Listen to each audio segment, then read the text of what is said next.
शेवटी आई आहे आणि आईच एक असं कोर्ट आहे मुलांच्या जीवनामधलं की तिथे मुलाने मुलीने केलेले सगळे गुन्हे माफ होतात.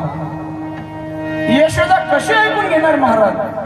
यशोदा म्हणू लागली, तुम्ही एवढ्या मोठमोठ्या गवळणी माझ्या लेकरावर आळ घेता, तुम्हाला काही लाज बीज आहे की नाही? अगं ते आहेच केवढं, 5 वर्षाचं माझ बाळ, 5 वर्षाचं माझ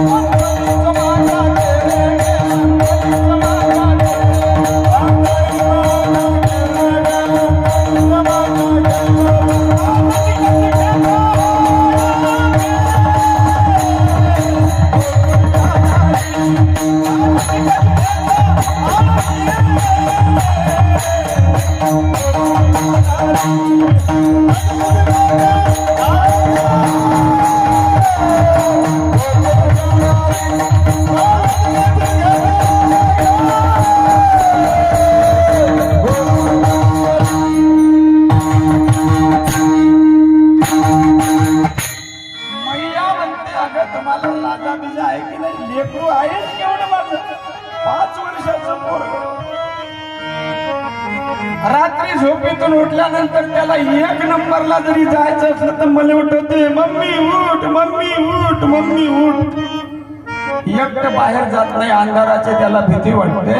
आणि तुम्ही म्हणता रात्रीच्या वेळी तुमच्या घरात ते लोणी चोरून खाते, शक्यच नाही आहे. उलट मला तर तुमच्यावरच संशय आहे, कारण तुम्ही सगळ्या सासरवासींनी आहात. सासू काही तुम्हाला समोरासमोर लोणी खाऊ देत नाही, मग तुम्ही सासूच्या लपून लोणी खातात चोरून आणि आळ माझ्या लेकरावर घेता. तुम्ही खाऊन लोण्याचा गोळा आळ घेता या गोपाळा, तुम्ही ठाईच्या ओढाळाने गोकुळच्या नारी.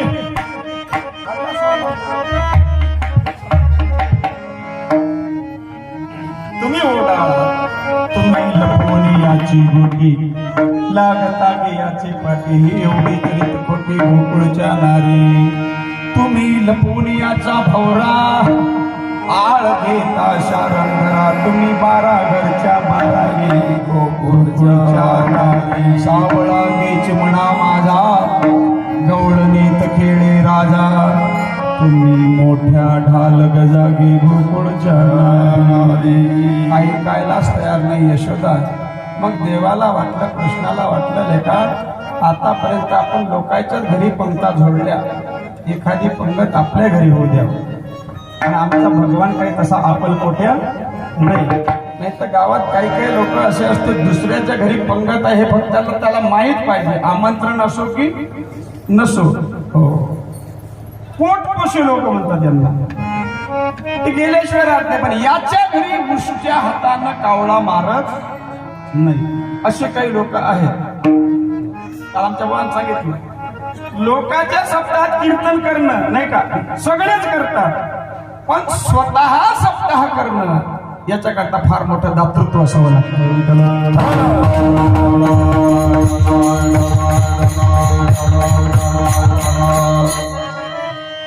भगवान म्हणू लागले, मी काही कसा आपलपोटे नाही, आज पंगत आपल्या घरी.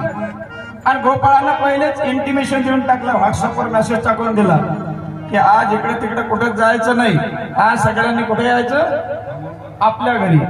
आणि मग रात्रीच्या वेळेला जेव्हा सगळे गोपाळ आले, दही दूध लोणी खाल्लं तर खाल्लं, सगळा राडा राडा करून टाकला. यशोदा मैया सकाळीच उठली, पाहते तर सगळा राडा राडा दिसला. बापरे, सगळं दही दूध लोणी सगळा धिंगाणा झाला. कृष्ण दिसत नाही. एवढ्यात अंगणात येऊन पाहिलं तिने. अंगणात येऊन पाहिलं तर हा बाबा काय करत होता, एक छोटा लोण्याचा गोळा घेत होता, माकडांना खाऊ घालत होता, वानरांना. यशोदेला रागच आला. महाराज म्हटले, का रे कृष्णा, आजपर्यंत मी समजत होती की गवळणी खोटे आहे, पण त्याच खरे आहे, तू खोटा आहे, सगळा गुन्हा तुझा आहे, आज मला कळालं. आणि तसंही बी घरी काही केल्याशिवाय नाही का आपल्याला भरोसा बसत नाही.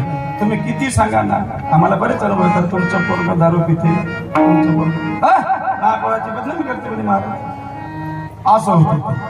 सांगण्याचं तात्पर्य दुसऱ्याच्या सांगण्याने माणूस सुधारत नाही. जेव्हा अनुभव येतो त्यावेळेला मनुष्य सुधारत असतो. यशोदेला अनुभव आला. म्हटले कृष्णा सगळा राडा करून टाकला, दही दूध लोणी खाल्लं, सगळा धिगाणा केला. बरं जाऊ दे, केला ते केला. या माकडांना काय चव आहे म्हणे त्या लोण्याची. माकडांना लोणी चालतं. भगवान म्हणू लागले आई गप्पास, या वानरांचे माझ्यावर एवढे उपकार आहे म्हणे, त्यांच्या उपकारातून कितीही जरी अवतार घेतले तरी मी उत्तीर्ण होऊ शकत नाही. कसे काय उपकार?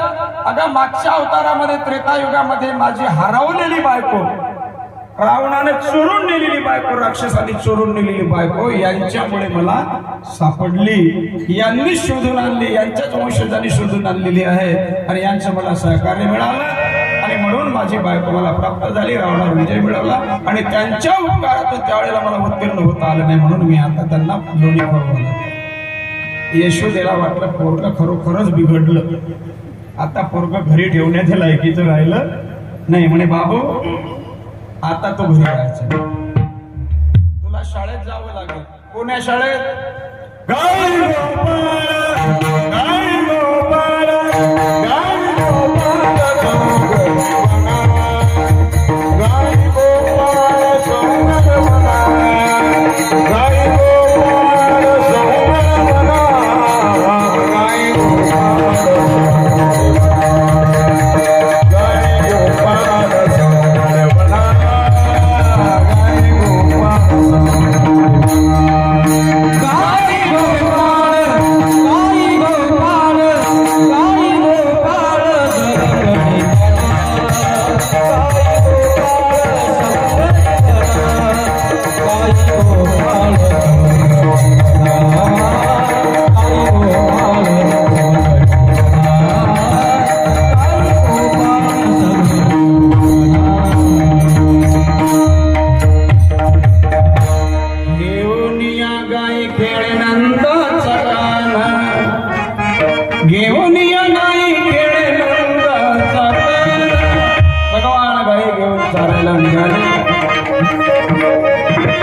जात असताना सुद्धा महाराज नाही का मध्ये राधा आली.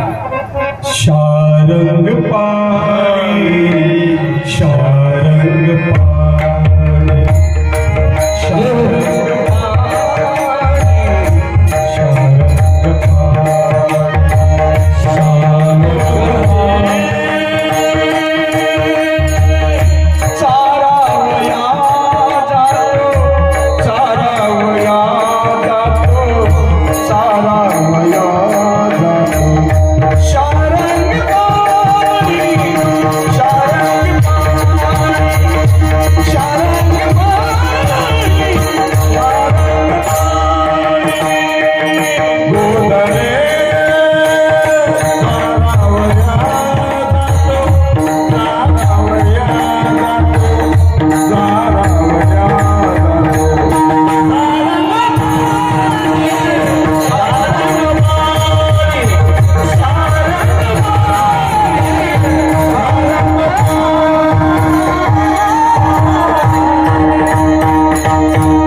समाधान गायी चरायला गेले तरी गवळणी मध्ये यायच्या. भगवान वृंदावनात गायी चरायला गेले, या अंगणात चढू लागल्या, गोपाळांना बोर व्हायला लागलं. म्हटले गड्या जवळजवळ 1 वाजला, काही आपण खेळू नाही लागलो, काहीतरी खेळ खेळू. आणि मग त्यावेळेला सगळ्या गोपाळासोबत भगवान खेळ खेळू लागले. पूर्वीचे खेळ होते ते विटी दांडू चेंडू लगोरी नाना परी, खेळ मांडलेला यमुनेच्या तीरी.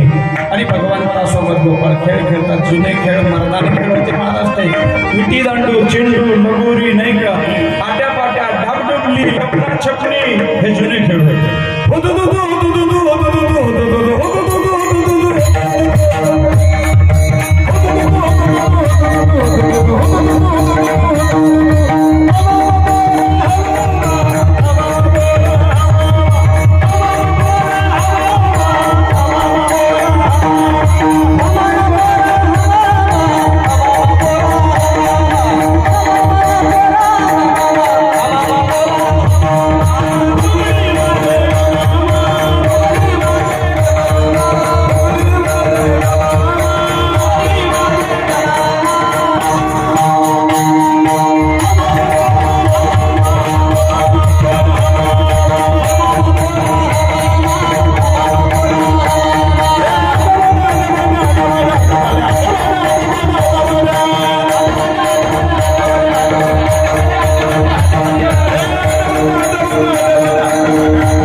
आज नाश्ता गिष्टा न करता काला करोड जेऊ.